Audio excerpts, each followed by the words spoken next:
We have a big story breaking right now, but let's quickly just go across to Gujarat where Zakia Jafri is holding a press conference. Zakia Jafri is the wife whose husband was burnt alive during the O2 riots. Let's just go across and hear what she has to say. Also the person who filed this petition, which has been rejected by a court in Gujarat.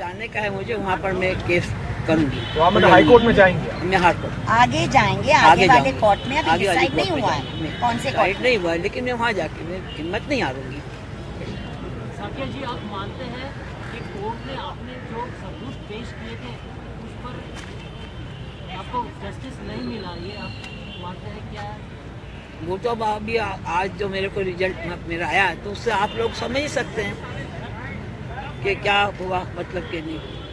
लेकिन कहीं ना कहीं ये आपके पास जितने सारे जो कहा जा रहा था कि मतलब एविडेंसेस है वो सबको दरकिनार कर दिया गया आज मेट्रोपॉलिटन कोर्ट भी नहीं, अभी नहीं तो फिर कभी वो आएगा तो सही जरूरी।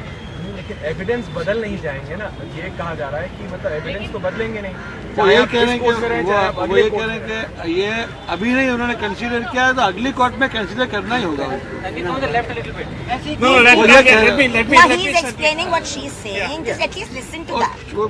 वो छोटी सी बात बोल रहे हैं, मतलब अभी उन्होंने कंसीडर नहीं किया एविडेंस को, जो आपने कहा कि एविडेंस रखे थे इतने मजबूत, जो SIT के भी थे और हमने भी उसमें लगाए थे और उससे चीफ मिनिस्टर के अगेंस्ट में गुनाह साबित होता था। अगर वो उन्होंने कोर्ट ने अभी कंसीडर नहीं किया तो अगली कोर्ट को कंसीडर करना पड़ेगा, ये वो कह रही है। अभी नहीं तो आगे कोर्ट को कंसीडर करेगी, पूरा सेंटेंस नहीं बोल रहे हैं।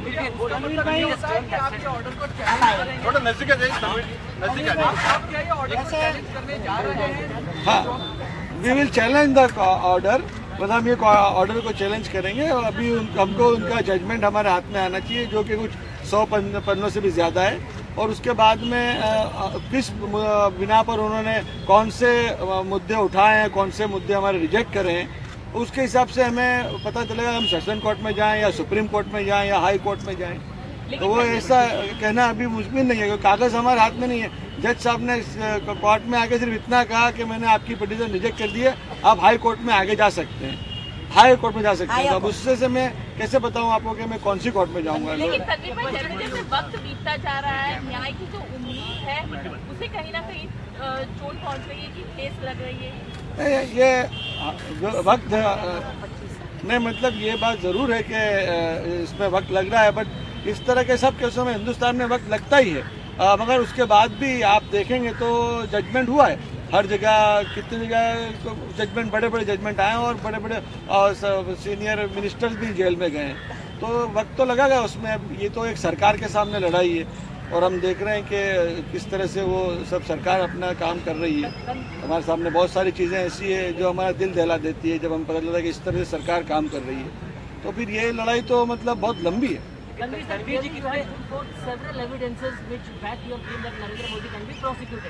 Is it a matter of disappointment that the court did not take any of these? Yeah. Is it a matter of disappointment that the Raju Ramchandran report, that Sanjeev Bhatt's statement have not been taken on record?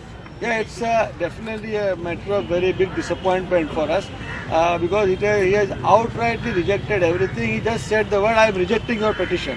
So in such a case, but we are not really, we have, our heart is broken, but we are not, we feel that still we can go ahead and we'll go and fight our battle in higher courts.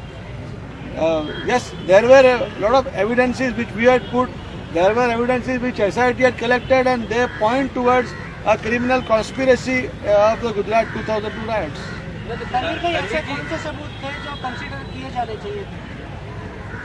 See, we do not know right now. On what grounds he has rejected? We have to see the judgment in full. Right now we don't have the judgment. He has only said one word and we don't have even single paper in our hand what the judgment is.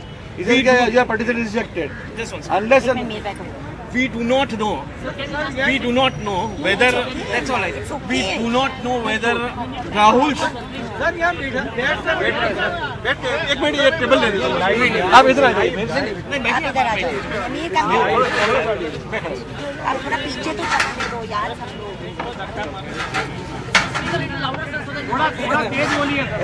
See, we do not know whether the evidence collected from Mr. Sri Kumar, from Mr. Rahul Sharma, from Mr.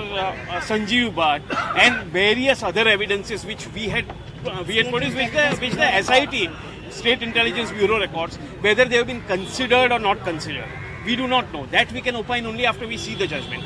One thing I can say as a lawyer is that according to us, the evidence which was collected by SIT was sufficient to implicate the persons against whom we have filed a complaint. B, there was a lot of other evidence which SIT should have collected but had not really gone deep into it.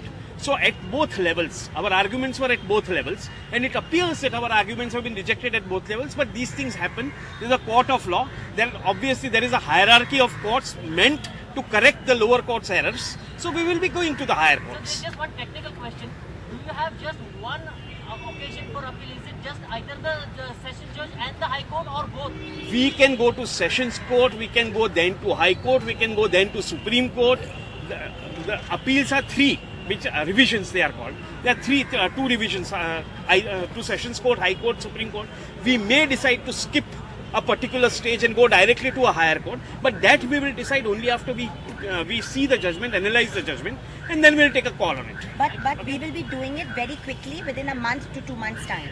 Can you just Yeah, just say that. Yes, somebody asked me a question whether Mr. Modi should feel easy now. Well, he can feel easy for next 20 days, but not more than that. We can promise you that. Thank you so much.